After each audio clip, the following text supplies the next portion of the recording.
Okay, I want to briefly introduce the pioneers of demography. The pioneers of demography is Thomas Malthus, and if you Google this person, his info is available in many sources, as you can see from here. And according to the search results, Malthus is a clergy. He's also an economist and a demography. I think he was one of the first person who moved demography out of economics. And you are required to read this, but not the entire book, for your first week. And this is available on Canvas. So, according to Malthus, population can grow indefinitely if there's no restraints. And because of that, there are unequal powers of population growth and the sustainability of our Earth. And according to this essay, population doubles itself every 25 years. If there's no restraint, if there's unchecked, population, human beings can double itself every 25 years. And population growth happens in a geometric or exponential manner. This is what we mean. Population growth is characterized by an exponential growth,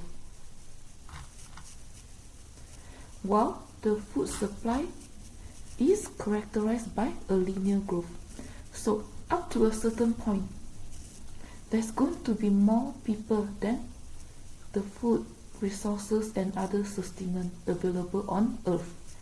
And because of that, there's going to be a lot more mouths to feed compared to the available agriculture and food supply. And because of that, according to Malthus, since population doubles itself every 25 years, if there's no restraint, we got to do something about it. His idea came forth way before the one-child policy in China, as you can see. And according to Malthus, up to a certain point, population growth may outrun the food supply if we do nothing about it.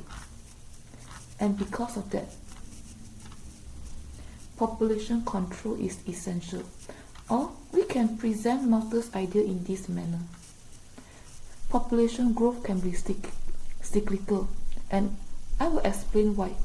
Population growth is exponential but is also cyclical, and food supply always grow in a linear manner.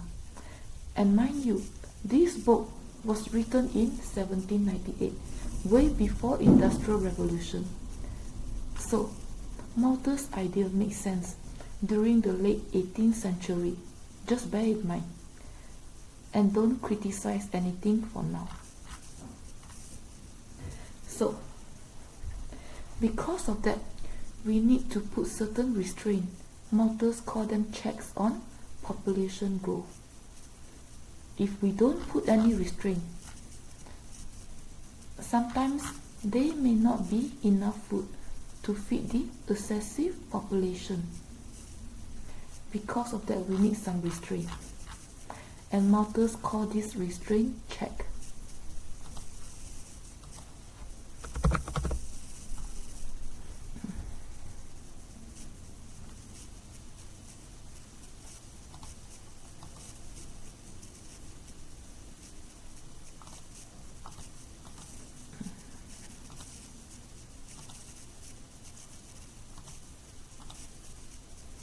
So, he used the word check in this book or essay.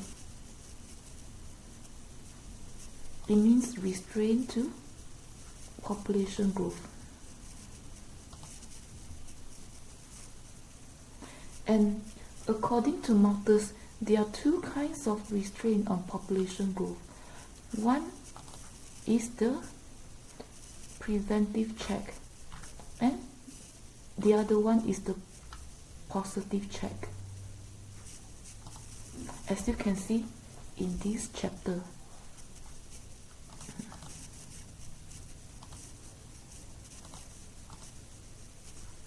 there are two restraints, the preventive check and the positive check. So, in other words, Malthus classified the restraints to population growth in two categories. We have the population checks and the preventive checks. I mean the positive check and the preventive check, sorry. Okay.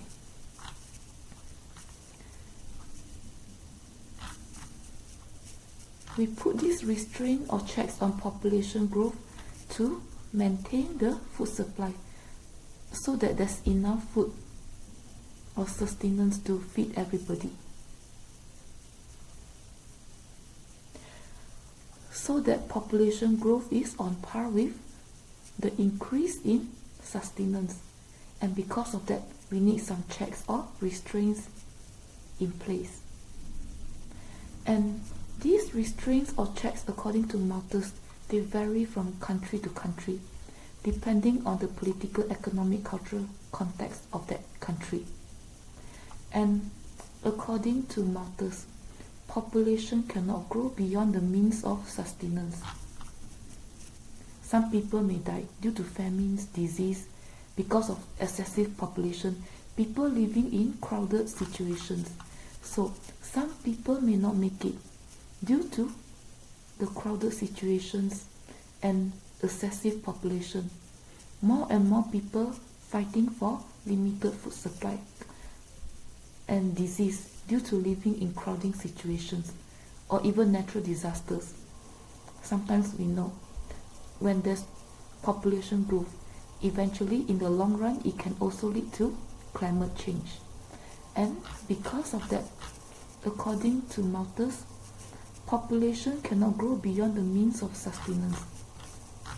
Eventually things will balance out through natural disasters, famines and disease or infections. This is not going to continue forever. Eventually it's going to drop. And there are two types of restraints or checks to population growth. One is the preventive checks. The other one is the positive check. As you can see from this page, the positive check and the preventive check. The positive check is used by poor people. It focuses on the death rates, controlling the death rates.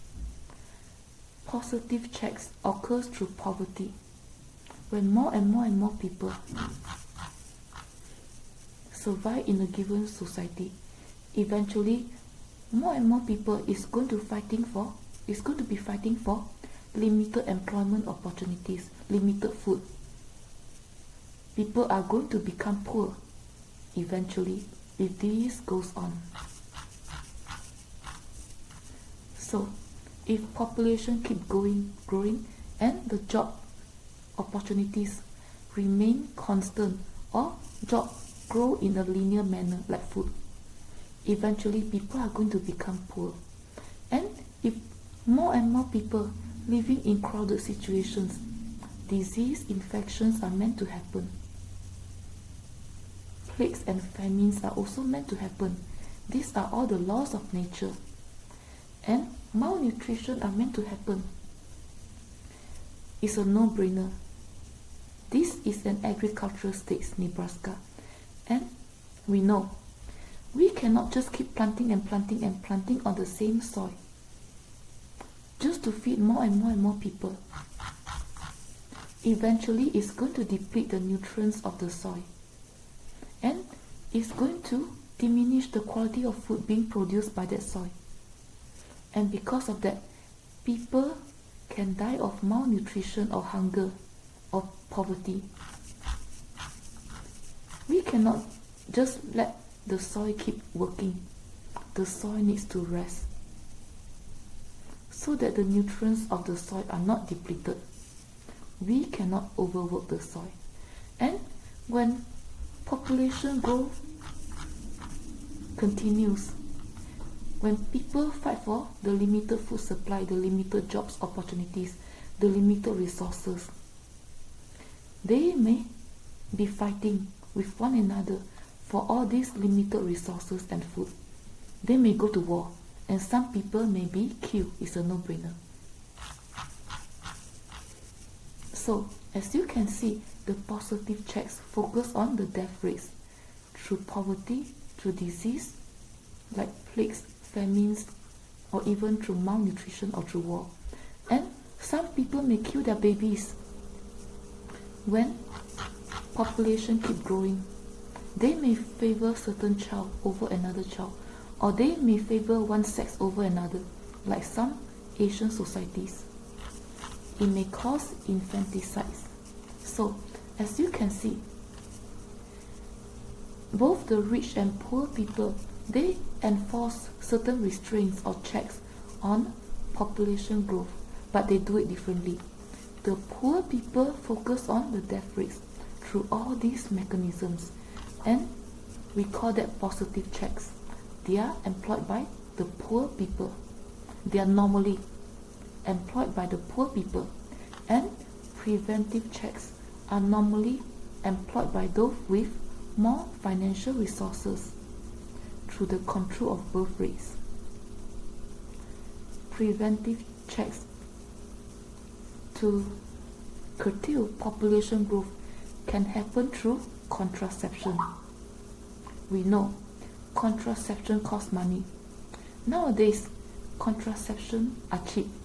Pills or condoms we can get in the store, they are cheap, we know, but not in these days. In Malthus day, they are not cheap, maybe. So only the rich could afford contraception, and maybe the rich had more knowledge or awareness or even resources to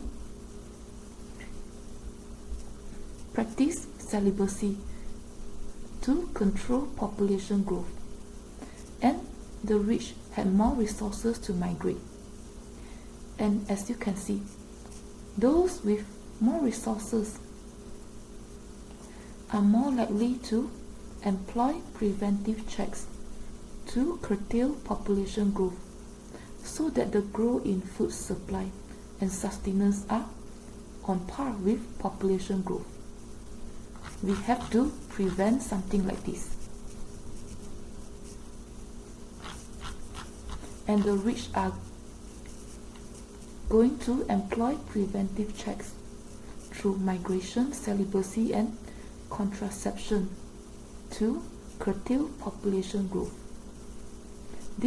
All these mechanisms control the birth rates, and all these mechanisms control the death rates. So there are two main restraints or checks to population growth.